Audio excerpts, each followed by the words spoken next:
Hi guys, so welcome to this section where I'll walk you through the US BLS Job Evaluation Guide.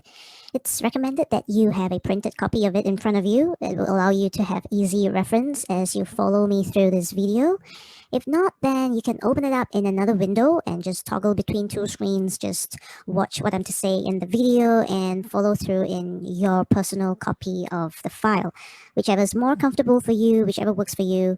If you're environmentally friendly, then I applaud you. Good job. If you are going to print a copy of it, simply just pause this video and we'll wait for you. Can resume thereafter. All right. Okay, so I'll start by giving you some background on what this is all about. So this job evaluation chart, it's done by the United States Bureau of Labor Statistics. That's the equivalent of Singapore Statistics Department. It's the US equivalent. It's backed by the American government. So understand that the concept of CB, of compensation, started over in the United States. So they are the pioneers in everything. And whatever we do here in Singapore regarding CB has some origins from the United States. So here we are adopting their chart. Okay, this chart is done in 2013. That's relatively long time ago compared to now. So there are a lot of jobs that you see in the chart later on. It may not be as relevant as it is today. As of today, there is no updated version, so we're going to use the version that's created in 2013. Rest assured, the concepts, whatever we're going to look at is still relevant today. Okay? Just an overview of this file. It has 74 pages long and broken down into several sections. I'm going to run you through all the sections. Are you ready? Let's start. So what you're seeing now is the cover page. So you can scroll down to the next page. You come to the content page. The content page is convenient. If you have the e-copy, simply click on whatever section that you want to go and it brings you there. You may continue to scroll to the following page where we come to here. Pages 4 and 5 is where it starts to get important, so listen carefully. Over at page 4, okay, when I say page 4, I mean the number on the bottom of the paper. You see here at the corner, that's where I'll make references to the pages. If you're printing this out, you would also have this on your printout, so it's easy to navigate this whole document. Okay, back at the top, right here, listed over at the top is the 4 factors used in the US BLS JE chart. So recall what is a factor, compensable factor, that's covered in the previous section. So do go back and recap if you're not so clear. So at this point, you may want to write down these 4 factors somewhere, just find some sticky pad because it helps you to refer easier along the way. So factor number 1, knowledge. Factor number 2, job controls and complexity. Factor number 3, context. And factor number 4, physical environment. Just want to give you a brief recall. Again, the factors that is used by the USBLS will be different from what is used by other consultancies like Korn Ferry Hay Group and Mercer, and that's okay. Basically, different organizations will value different compensable factors. So whichever one your organization in future, your company prefers, they should adopt it. Once again, we're going to use USBLS in our curriculum, but the concept and how to go about using these factors will be similar across the other methods. Later on, we are going to see that within each factor, it will be broken down into several levels. Depends on the number of levels, level of differentiation between each factor. So just keep that in mind. We'll come to that later. All right, so let's scroll down and we will see the next section.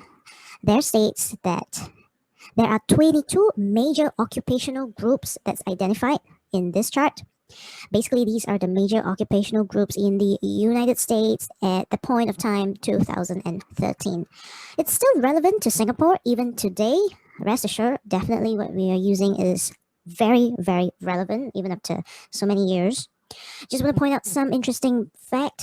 So look at these major occupational groups. A lot of it, you will find them in Singapore. Not a problem. As you go scroll to the next page and continue on the list of 22, you will get to here. And just glance through, you will see some very interesting ones like farming, fishing, and forestry. Okay, so just bear in mind this is made in the US where they have very significant farming, fishing, and forestry industry. Not so much here. We do have a couple of farmers, but not so many. And in the United States, they have a lot of farming industry, fishing industry. That's something we don't have, but it's okay. You can just ignore. The rest of it is still relevant. Also, there may be some jobs that are in existence today and you cannot find them here in this 22 major occupational groups. I mean, things change so quickly. Like, for example, hackers, for example, YouTubers. Perhaps it's hard to fit them into the categories that's created in 2013, but it doesn't really matter. If your interviewee for your ICA in particular happens to fall into one of the new age group categories, new age occupational categories, then the best that you can do is to just match it to the closest available categories that are here. So out of the 22, you can find something that not it's not exactly matching to your interviewee, but just find something that is probably the closest match to. You may want to highlight this paragraph. It tells you that there can be up to 15 levels and in each of the occupational group factor. But really, the number of levels varies by the occupational group because, of course, higher levels are only found in higher paid occupational groups, such as management. So just highlight these. It's a good point for you to think about as we look at the JE chart in a moment. At this section where they talk about supervisory leveling, just keep this in view, KIV these. It will come in handy if your interviewee is of a supervisory level. Someone that has a manager is supervising subordinates. So, of course, someone in a supervisory position would have to be in a higher level than if they're not. And this section also later on will talk about how many number of levels to be added if your interviewee for your ICA is someone of a supervisory level. Okay, let's move on. And right now we are at page 8 of the chart. Check the page number on yours and make sure we're on the same page. Literally, let's be on the same page. Okay. Let's start off with factor number 1, knowledge. Earlier on, I told you to write down the 4 factors, right? So you have easy, quick reference and you know where we are right now. So we are at factor number 1, that's knowledge. And how many factors are there? 4 factors. I can't hear you answer, but I'm just hearing it in my head. Okay, so 4 factors, and we are the first. So for factor number 1, there are specific guides for each of the major occupational groups. Okay, so in this page, page 8, you would see that there is a knowledge guide for the occupational groups of business administration, professional accounting, IT, math and stats, engineering, biological sciences, economics, social welfare, blah, blah, and many, many on all the way to the end. There covers a lot of the major occupational groups. Oops, let me just get back to where I was right here. Still at page 8, okay, page 8. It's hard to control with the PDF. Okay, anyway, so on page 8, what you have to know is that first, ask yourself which occupational group does your interviewee fall under. Okay, and then do your very best to match your interviewee as close match to the categories here, the occupational categories. And once you find it, zoom in straight to that section. Just needed to do some little administration. How it works is like that. So, for example, each occupational category like that, they have their own knowledge guide. The reason being they all have different technical descriptions. Okay, so knowledge is all the factor of knowledge is all about technical knowledge, and the technical knowledge of someone in business administration is going to be very different from the technical knowledge of someone in, say, engineering. Okay, and it will also be very different from someone in the area of biological and physical sciences. And that's going to be very different from someone in social welfare and health administration, so on and so forth. Okay, the point here is that because these jobs are very different in their technical knowledge, so they each have their own knowledge factor chart. Okay. Now, if you need to pause this video and replay what I just said, just go ahead. Just get this clear so you understand. What you can do is spend the next 3 minutes. It shouldn't take long. Take a pen or e-pen, whatever. Just write beside here the relevant page number. So, example, okay? You want to see the knowledge guide for business administration. That would be on page 11. Okay, scroll down. Page 11, knowledge guide for business administration jobs. Page 11. Okay, so back. Oops. Okay. If you want a knowledge guide for professional accounting and auditing, that's page 14. Oh, and for IT, that's page 16. It's already here. Okay, it gives you the page number. You can just transfer these there. Whatever you want to do is just to make it clearer. Yes. Let me just click on this to get back. Okay. Okay, so are you ready? We're gonna start the proper. Okay, here goes. Okay, everyone, if you're following me again, well, let's be on the same page, page 11. So we'll start off with the knowledge guide for business administration jobs. I'm not going to run through every single page of the 74 pages, rest assured. I'm just going to pick a couple of commonly used ones so that everybody is on the same page, literally. Okay, page 11, here we go. So there are how many factors? 4 factors, and we are now at factor number 1. So in each factor, there can be several levels.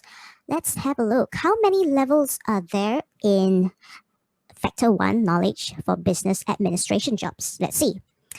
Okay, let me just highlight. Level 1, level 2, level 3, and level 4, and level 5. 5 levels. Okay. In business administration, under the factor of knowledge, there are 5 levels. So these levels are determined by the US BLS, of course, done by professional consultants who are experts in this area, people who are job analysis and job evaluation experts. Okay. So let's take it as that 5 different levels. Now, first thing to ask, look at this. There are points associated for each level. Okay, very clearly they already gave you the points. It ranges from 750 in the minimum to the maximum of 1,850. So the next question to ask is, how many points is my interviewee worth? If, say, your interviewee's job is related to business administration, then how many points would his or her knowledge be under? Let's have a look. Here's where you have to read the description of each level. Okay, you're going to cultivate the habit of reading because you need to read a lot if you're doing CB, if you're doing job analysis and job evaluation. You got to read and write a lot. So here goes. I'm going to read it to you. The first level, level 1, worth 750 points. Now, this is an entry-level knowledge of the principles and methods of HR, budgeting, contracting, blah, blah, and other fields. Okay, and this is a basic recurring task and routine proportions. Basically, it's really just doing things that emphasizing basic level, routine, recurring. Okay, so they gave you some examples in this column. For example, bank tellers, office assistants. Okay, here are some of the things that they do. They do cost control. They could do certain operations such as these.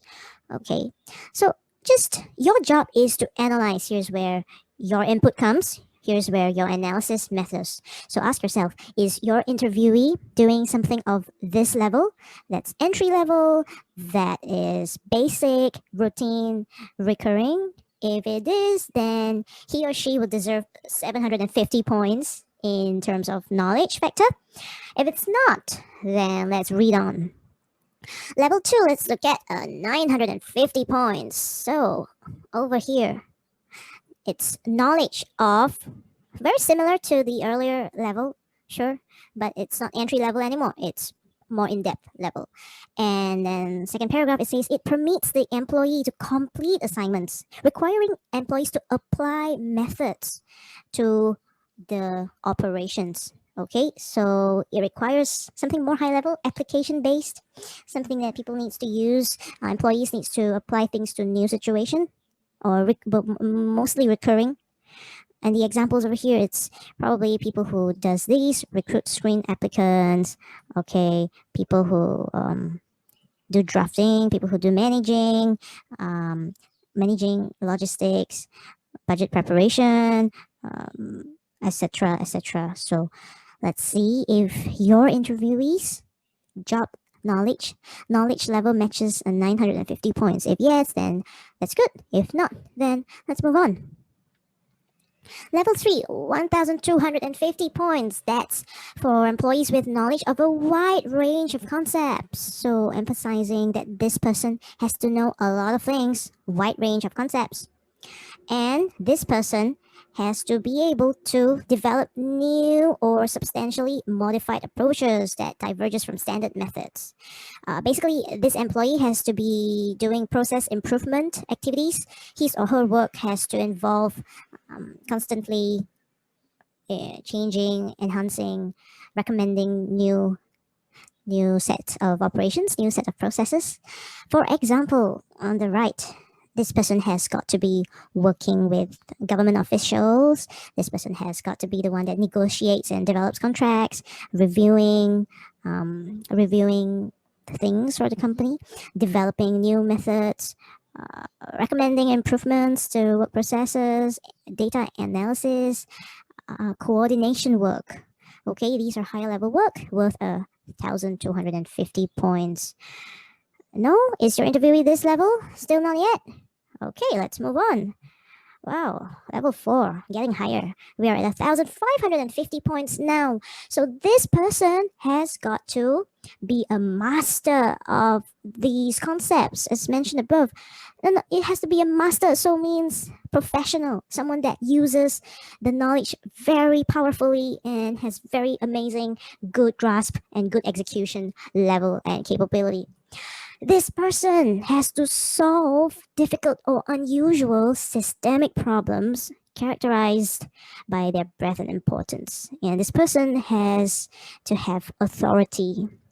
Okay, so 1,550 points. It's given to people who is at such a high level.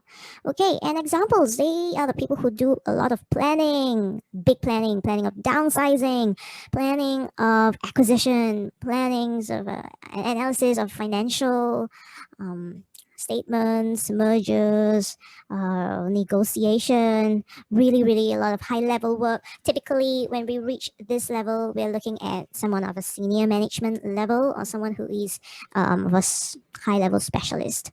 Okay, is your interviewee at this level? Not really. Oh, there's still one last one. Finally, we're at the level 5 of factor 1 knowledge of the job category of business administration. Level 5, wow, there's no higher level than that. It's already 1,850 points. We're looking at someone who's an expert. Like, I don't know, so expert. Someone with a PhD, probably. Someone who's a consultant. Someone who's a professional. Someone whom people pay money to get advice for the areas above. And we're also looking at someone who can lead unprecedented projects, someone who's an expert in national or even international level in a specialized area. Okay, we're looking at someone that's that high level. Very rare to be this level, even like it's almost probably only one person in the company would hit the level 5 of factor 1. You can't afford to keep, or you wouldn't need to have more than one of such super high level experts in the company. Okay, so this person typically develops, negotiates for the corporate level. This person, develops, plans, design, implements. It's really all big high level things that requires expert knowledge and capability. Okay, right. So pretty much covered the 5 levels. Your job right now is to then determine which level of knowledge best fits your interviewee. Bear in mind, your interviewee should fall in the list of one of these job codes. they're already helping you by saying for business administration jobs, here are the list of very relevant jobs. Okay, just have a look at them and see if your interviewee falls under these category. Well, don't worry if there's not an exact match of job title. So, for example, maybe your interviewee is an advertising executive. Oh, and you can't find that exact word here. No problem. Just match it closest to what you can find right here. Just explain in your report. Why do you classify your interviewee in this job occupational category? There's no perfect match. We understand. And don't worry about that. Just make sure it is as matched as close as you can. Okay? Okay, I spent about a good 10 minutes explaining just one occupational category, business administration. And bear in mind, it's just one of the 22 occupational categories, or rather, I only covered the first one over here. There's still so many more to go. I'll perhaps show you this page. It's clearer. There are this many occupational categories, and I just talked about the first one. So first, ask yourself, which category is your interviewee under? Pick one that's most closely matched to your interviewee. I went through the first one on business administration because that is probably the most, I would say, relatable to you. Well, we are in SBM. I mean, we're all doing business, so this is probably relatable to us, and hopefully it's also someone you can find as an interviewee. Otherwise, if your interviewee is from other areas like accounting, IT, or you have an interviewee from the sciences, engineering, or you have interviewee that's in education like teachers, administration, or you have someone that's medical related. Yeah, they have it here too. Even like F&B, food and beverage, there is also our service line. It's here like retail services, customer service, hospitality. Don't worry about it. It's quite comprehensive. If you happen to have an interviewee that you just can't seem to find a close match to any of these occupational categories, then I would advise you to just discuss it with your tutor, and we'll book together to see which would be the best fit. If yours is clear cut, then just go ahead already. Just park it under one of these occupational categories. I don't want to take up too much of your time, but I just want to quickly go through one more, just to be very clear. I went through something that's administration based, so now I want to go through something that's not administration. Probably I'll look at service or sales. Maybe service. Let's go. Click on here. We'll jump right straight to page 48. Boom. Here we are. Page 48. Okay, everybody, pause this video, turn to page 48. Let's have a look. Okay, page 48, service jobs. So what does service jobs entail? Let's have a look at the next page where they provide the codes, the job codes. So it covers occupations or jobs such as cooks, people in F&B, service crew, waiters, food servers, all sorts, even janitors, housekeeping, landscaping, a lot of them. Just have a glance through all of these. Even hairstylists, interesting, right? Okay, so see if your interview falls under this category. If yes, then this is for you. All right. Let's quickly run through the knowledge factor for service jobs. So once again, factor number 1 is knowledge, and this is for service jobs. Under each factor of knowledge, there are how many levels? Let's see. For service jobs, the number of levels is 1, 2, 3, 4, 5, and 6, and 7. Wow. There are 7 levels in this factor of knowledge and service jobs. Do you remember earlier on I covered business administration? How many levels are there? There are 5, and now we have 7. So different occupational categories will have different number of levels under even the same factor of knowledge. Okay, pause this video, just internalize what I just said, write it down somewhere. All right. Okay, so quickly go through. Maybe I just go through 3 out of the 7. So the first level, level 1, it's worth 50 points. So little, 50 cents, 50 points, Okay, 50 points is someone who does simple, routine, repetitive task. That's following step-by-step instructions. It requires little or no knowledge of the product or the service or whatever it is in the company. Okay, or to give an alternative, it's a skill that operates very simple equipment or machinery repetitively, requiring very little probably basic training or experience in these areas. Okay, for examples, like a janitor, a cleaner, ticket taker, these are people, like examples of people who are worth 50 points. Okay, just go through 2 more. Maybe we'll skip. I'll go 1, 4, 7. Okay, 1, 2, 3, 4. Okay, level 4. For 550 points, that's 2 levels above what we just went through earlier. So notice the increment goes like 50, 200, 350, 550. Okay, why is it like that? It's developed by consultants. There's an algorithm, there's a way to design it like that. We follow it. Okay, at our level, we follow it. If you move on to university level, then you'll be the one creating these levels with regression. Okay, in the next e-learning, you'll learn about regression analysis. How do you actually do award points scientifically, objectively, with a basis, statistically? I don't know. Yeah, so basically you just need to know that how to use it at this level. Okay, for 550 points, we are looking at someone with a knowledge of extensive body of products, services, tools, equipment, methods in the field.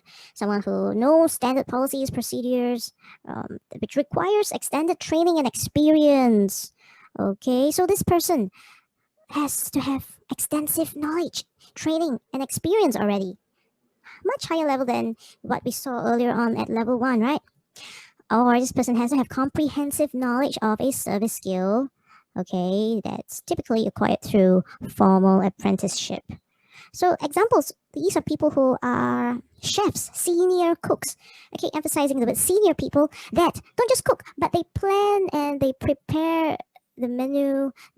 They actually do analysis, they estimate food needs, they even develop modified recipes.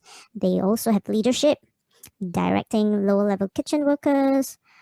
So that's one. And alternatively, we're looking at specialists in their field, barbers and beauticians, how they directors of the salons, how they can come up with new services, supervisory staff, and also the boss, the supervisors. So that's worth 550 points.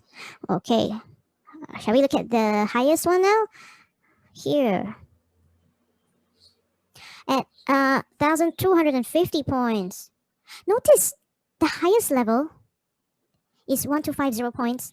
Do you remember the highest level for when we covered the business administration job? Do you remember what level that was? Okay, just let me quickly scroll through that. Oh no, I'm just gonna use this to help me. At the business administration earlier on page 11, the highest was 1,850. Okay, then the highest for service jobs is 1,250.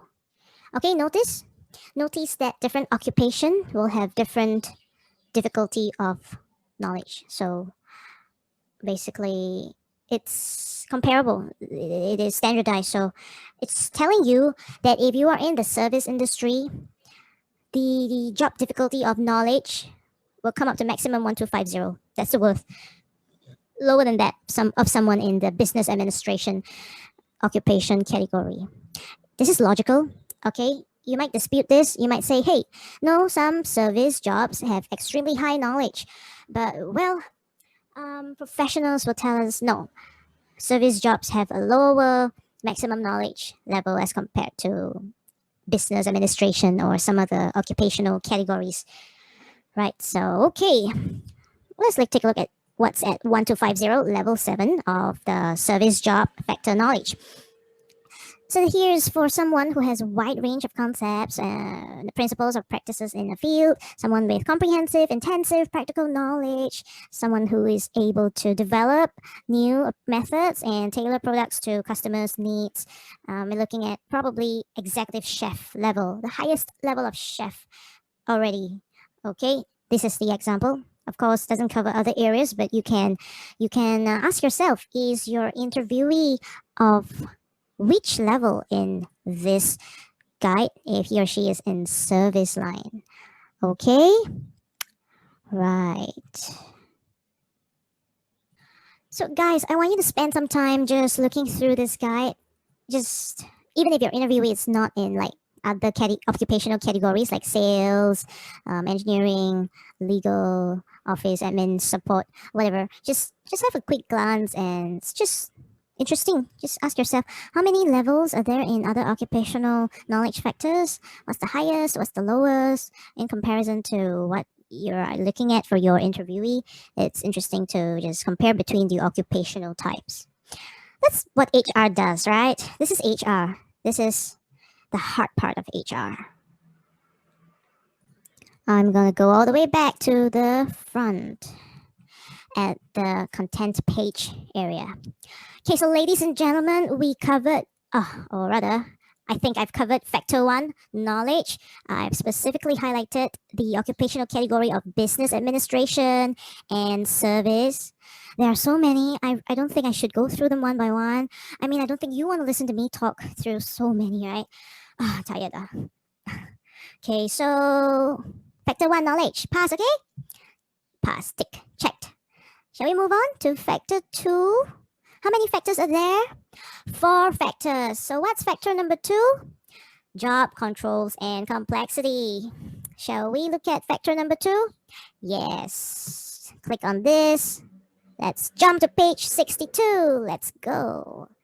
Okay, check that we are on the same page. Page 62.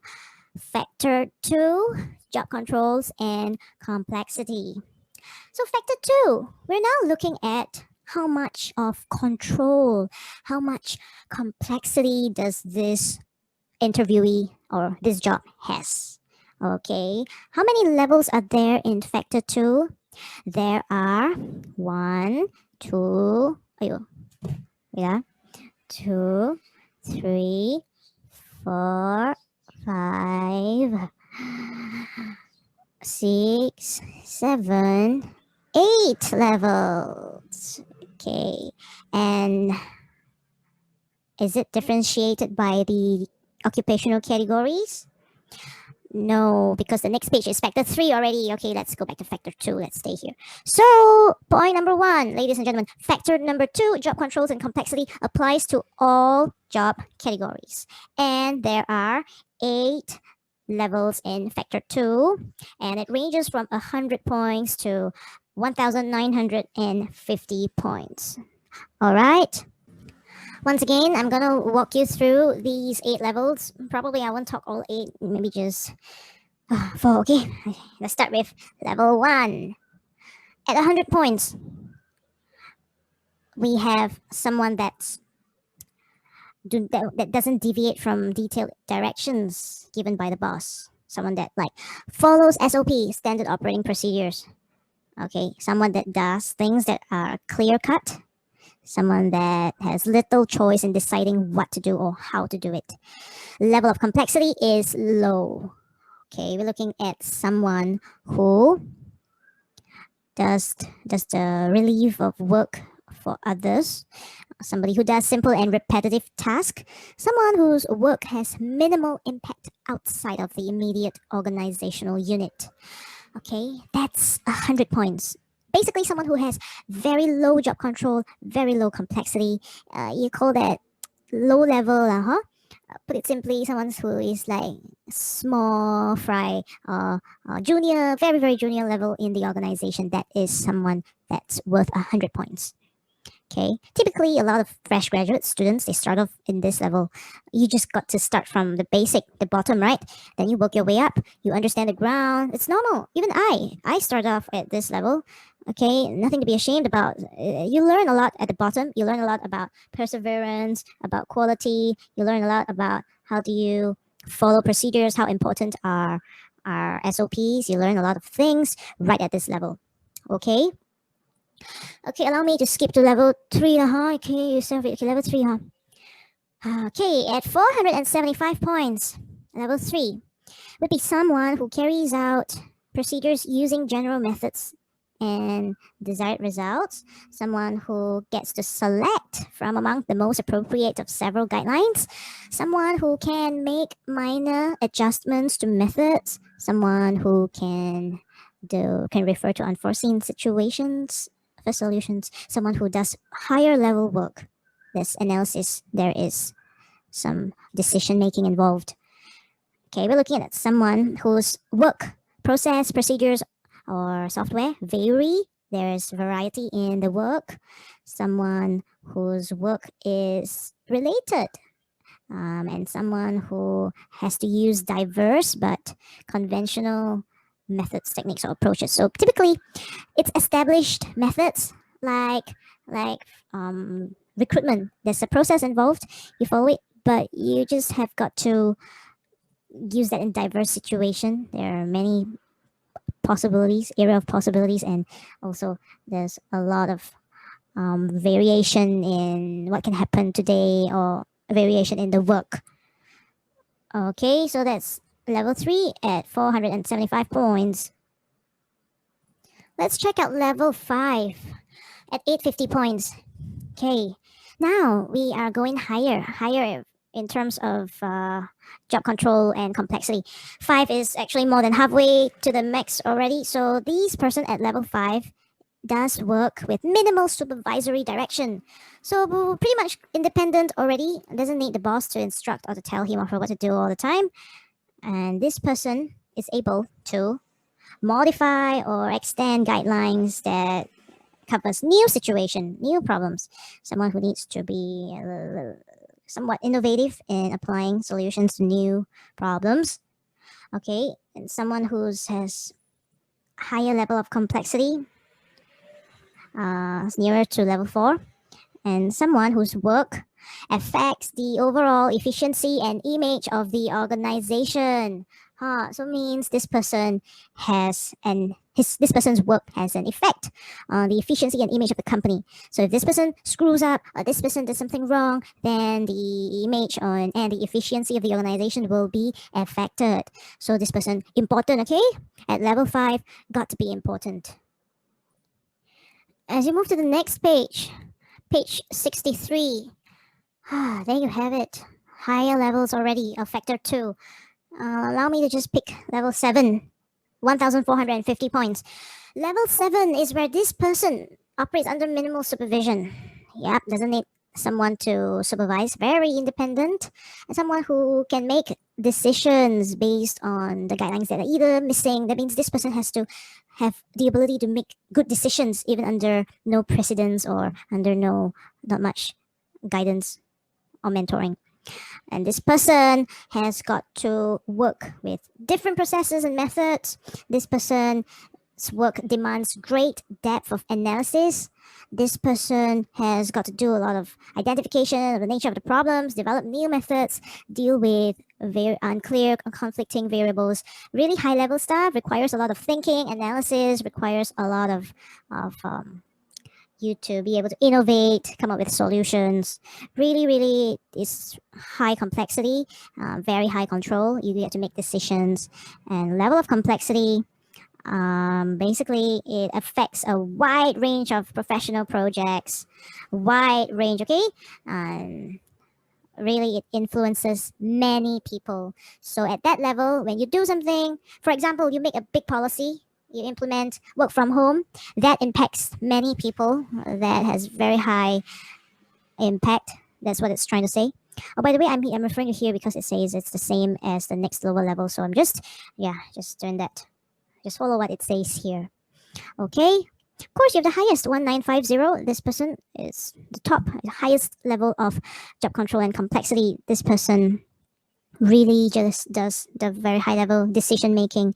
This person does the definition of company objective, develops new methods, really groundbreaking, really pioneering. This person affects not just many people but many important people. Okay, all right. Wow, I don't know about you, but I'm tired. Okay, so so maybe I should just take a break after this, right? Factor two, job control and complexity. There you have the 8 different levels of this factor, ranging from 100 to 1,950 points. Okay. Okay, I'm just gonna press on. Let's go. Factor number three. Okay, factor three. How many factors are there? 4. And what's the third factor? Context. So how many levels are there in factor 3? Let's have a look. 1, 2, 3, 4, and 5. Ranges from 30 points to 280 points. Just for the avoidance of doubt, now we are at page 64. Ladies and gentlemen, page 64. Are we on the same page? I hope so. Stay with me. We are coming to the end. Okay, so for factor 3, now you want to ask for this employee, this job, or for your interviewee, what's the level of context he or she needs for the work? Let's have a look. Level 1 at 30 points. The contacts are primarily with co-workers inside the organization or visitors to the work area. Okay, the contacts are straightforward exchange of factual information. So you're saying this person deals mainly with people inside, sometimes is general public, very, very basic dealings with others. Okay. Level 2, someone whose contacts are routine, structured. Generally, people inside can be employees from outside or general public, and for the purpose of coordination of work. Okay. Factor 3 will be somewhat unstructured context. That means you're dealing with unexpected people in the course of work. Okay. Forget about this. Just don't worry about this. It's a bit too extreme, but it's just telling you that at level 3, this job will deal with very, very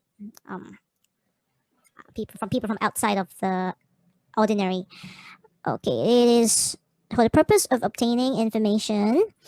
Okay, so that's at level 3. Level 4, again, it's unstructured context and of a higher level, higher knowledge level this time around. Someone who has context with important people like maybe government, media, maybe officials, and someone who has got to influence, control others, has got to negotiate. It's more when you deal with people, you're dealing with them on a higher level. Finally, let's look at the highest, virtually the same here.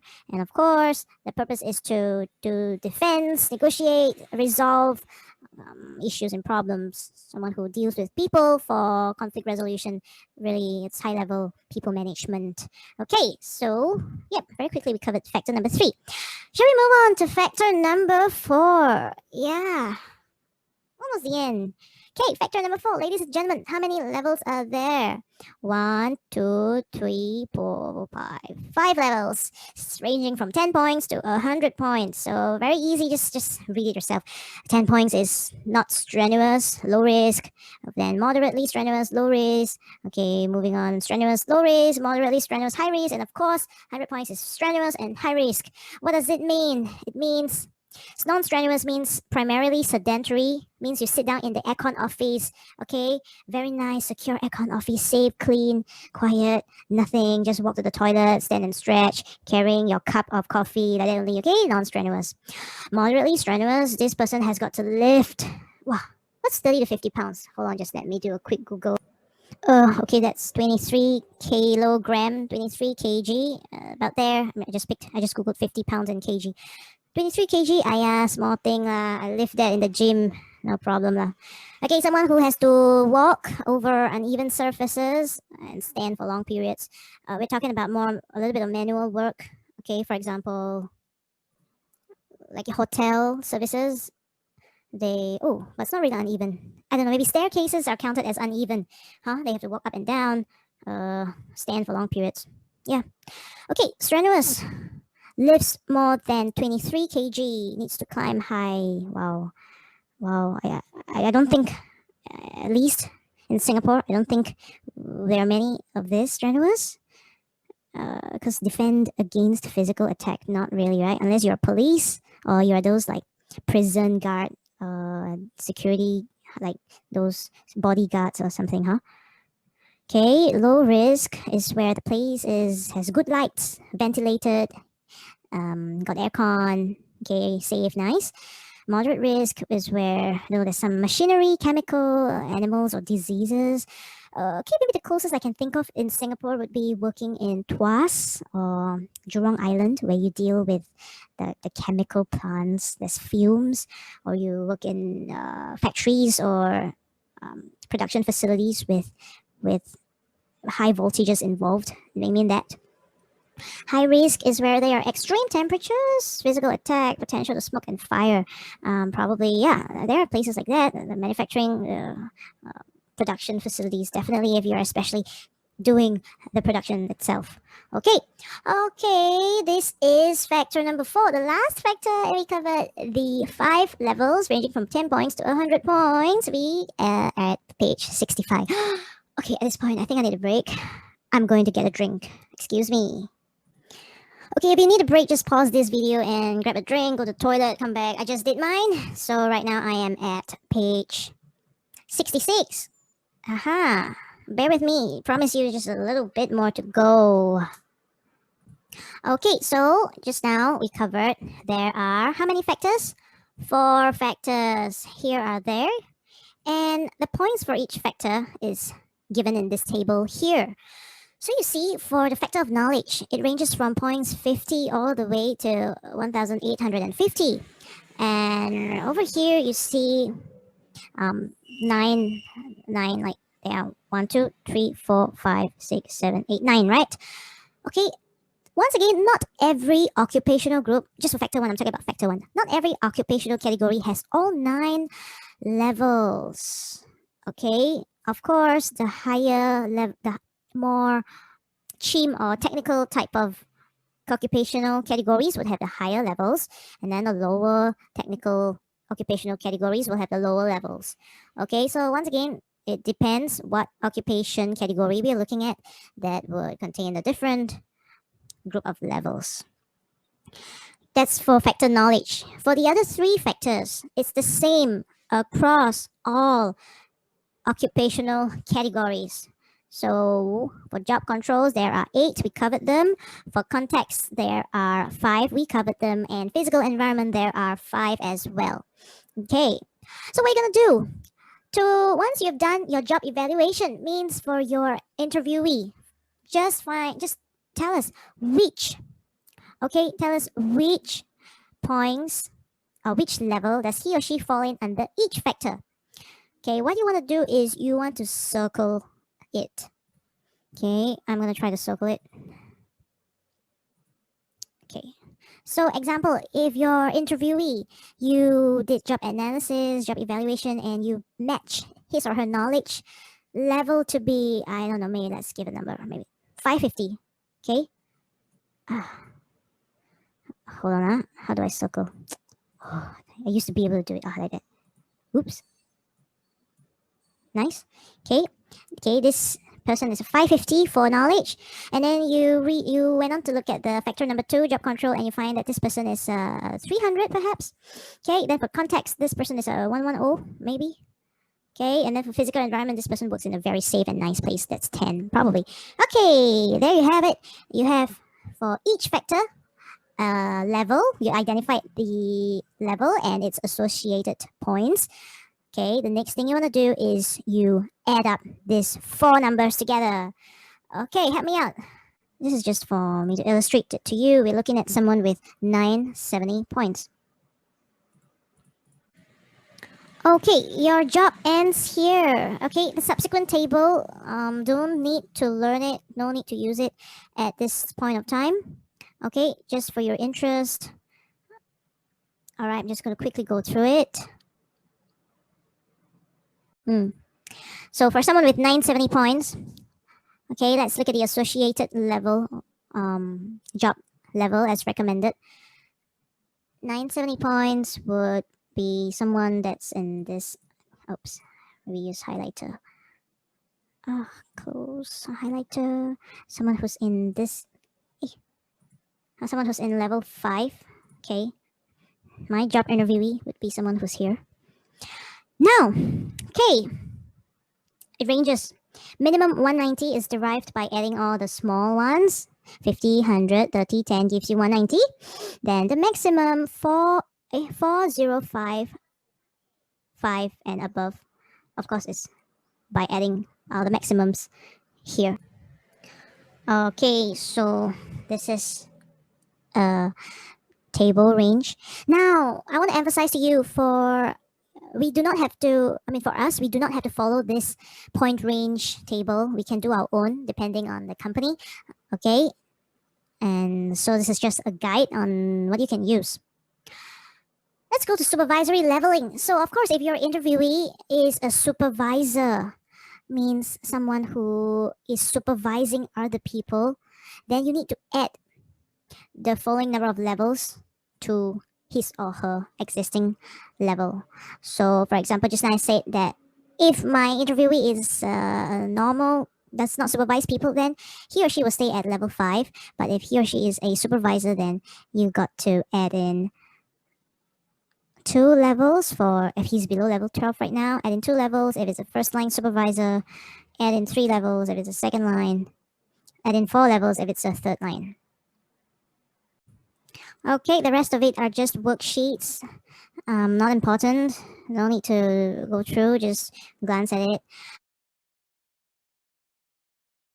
Okay, guys, thank you so much for spending this time together. We have gone through the US BLS Job Evaluation Guide, once again developed by the US Bureau of Labor Statistics in May 2013. I hope you enjoyed this time together.